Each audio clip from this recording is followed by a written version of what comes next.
I'm truly honored to be here and very pleased to be able to be at my alma mater with such great news about education.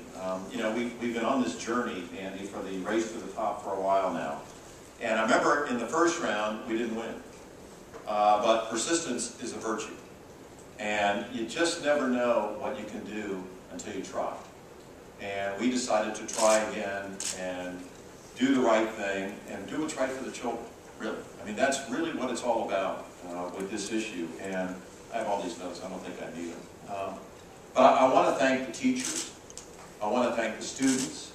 I want to thank all the administrators that really came together with this effort. You know, we had an interesting session, as Andy can tell you. I'm going to talk about him in a minute when I introduce him. But we had an interesting legislative session that talked about education.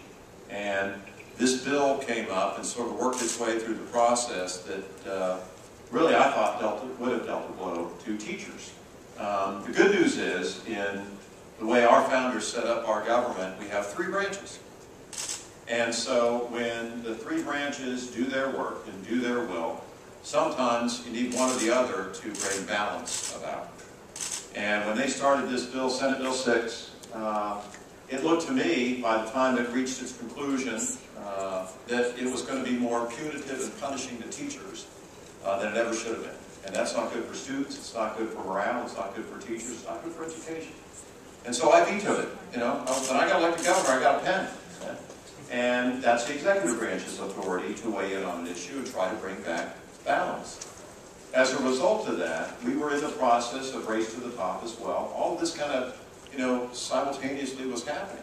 And I remember after the veto, there was an effort to get this moving again, to retry and redouble our efforts to get race to the top accomplished for Florida. And it was my view that we needed to put all the parties together.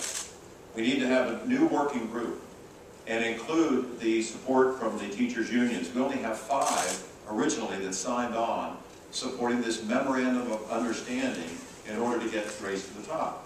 And frankly and candidly, it was our greatest deficiency when we made our case in the first round. But as I said, we decided to try again. And God bless Andy Ford and the Florida Education Association, because without their help and without their cooperation, frankly without his leadership, we would not have had the opportunity to be here today to celebrate this great victory for Florida.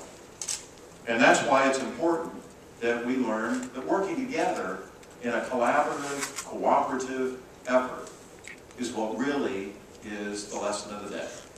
That when you do that, and you just try to do what's right, it's amazing what good things can happen for the people that are most important, the students of Florida. So today, we get to celebrate a victory with 10 other states, only 10 other states across America. And the bottom line, to be blunt, is that it's about $700 million more for Florida education at a time when we need it the very most. Because we are a reform-minded state, we're trying to do the kinds of things that give you a better education, a brighter future. And that's what it's really all about at the end. Supporting our teachers, supporting our students, doing what's right, and making sure that we have a bright future for you to be able to celebrate because of our efforts today. So with